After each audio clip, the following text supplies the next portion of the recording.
have already posted videos discussing some aspects of our fall weekend in Elizabeth City, North Carolina, including our visit to the Museum of the Albemarle for a documentary premiere and a review of the bed and breakfast where we stayed. Elizabeth City is part of an area sometimes called the Inner Banks of North Carolina, as it is an inland coastal region made up of half land and half water just west of the Outer Banks. Of course, the Outer Banks is a popular vacation destination made up of a string of barrier islands. Elizabeth City is only about 30 miles from Kitty Hawk in the Outer Banks if you could go in a straight line from one to the other. But since you're going to travel on roads through the coastal area, the actual driving distance is over 50 miles, which takes about an hour to drive. In today's video, we are going to show you some of the outdoor beauty that we found as we visited Elizabeth City. First, we stopped at Mariner's Wharf, located along the Pasquotank River. This is the home of 14 boat slips that provide free 48-hour dockage to visitors, along with restrooms and shower facilities and free Wi-Fi. Mariner's Wharf is located within walking distance of the Museum of the Albemarle, as well as numerous nearby restaurants and shops.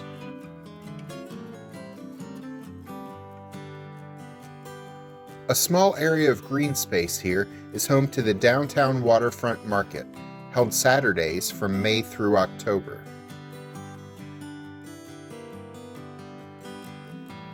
Dozens of local vendors set up booths at the downtown Waterfront Market to sell locally made crafts, locally grown produce, and other treats. We saw local artisans selling jewelry, soaps, decor, furniture, and more. Alice found a vendor selling hand-sewn pillows and tote bags. She purchased a tote bag with a fabric featuring a cat design. We also tried some local treats for sale at the market. This open-air market is open Saturdays, May through October, rain or shine, from 9 a.m. to 1 p.m.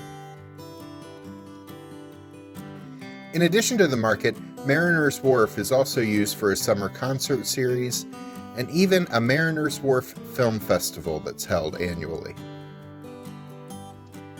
Just down the road from Mariner's Wharf is Waterfront Park.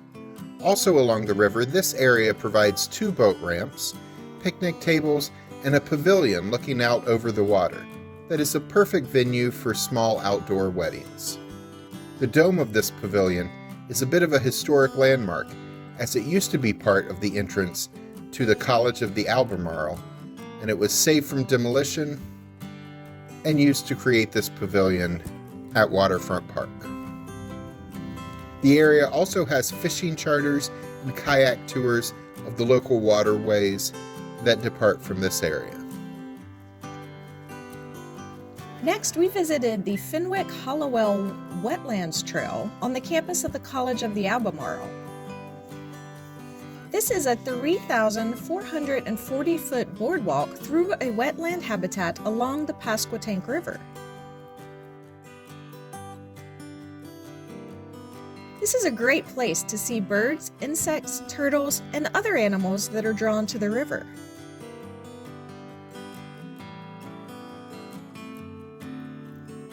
As you walk along the wooden boardwalk, you'll find benches and gazebos.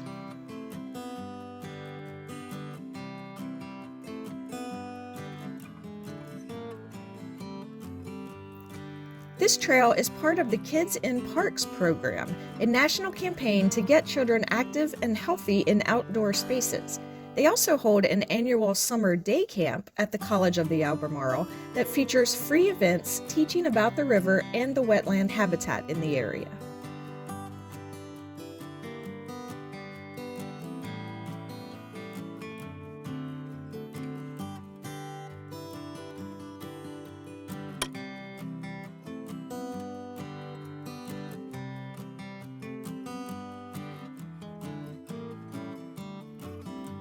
Part of the boardwalk was being renovated at the time of our visit, as some areas were damaged during a 2020 storm. But this area was so gorgeous, and we loved the views of the river as we walked along the boardwalk.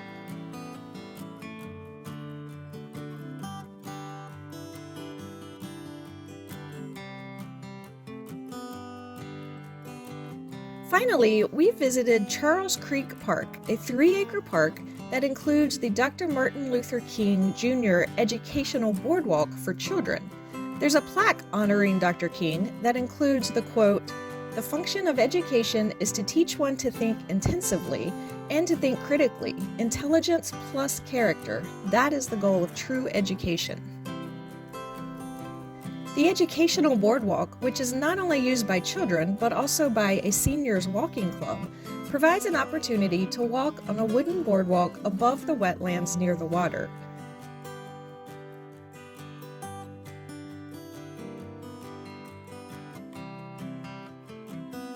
There's signage along the walk describing the trees and animals that one is likely to see along the way.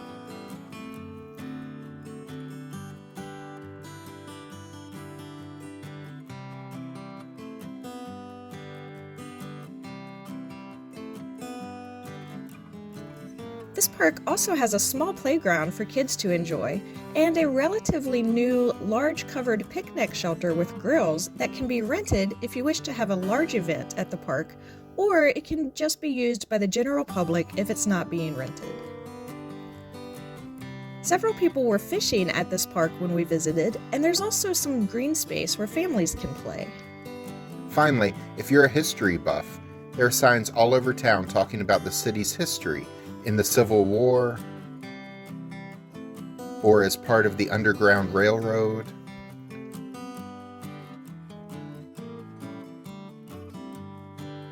or as a place where the Wright brothers spent time as they prepared for their first flight on the nearby dunes of the Outer Banks, or just detailing the history of the city's development.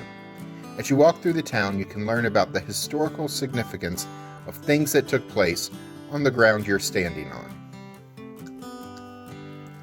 Elizabeth City is a beautiful waterfront town with southern hospitality and lots of beautiful views of woods, wetlands, and waterfronts. It isn't as popular as the Outer Banks, but it is a gorgeous area nonetheless. We enjoyed our visit and encourage you to check it out if you want a few laid-back vacation days away from the hustle and bustle of major tourist attractions. Please subscribe to our channel to know when future episodes are posted. In the meantime, check out these links to see some of our Outer Banks playlist. We show you what we love about the area and why we end up there at least once a year. There's also a link to our video about the bed and breakfast where we stayed during our visit to Elizabeth City. I'm Alice. And I'm Jack. And we'll see you the next time we're traveling through.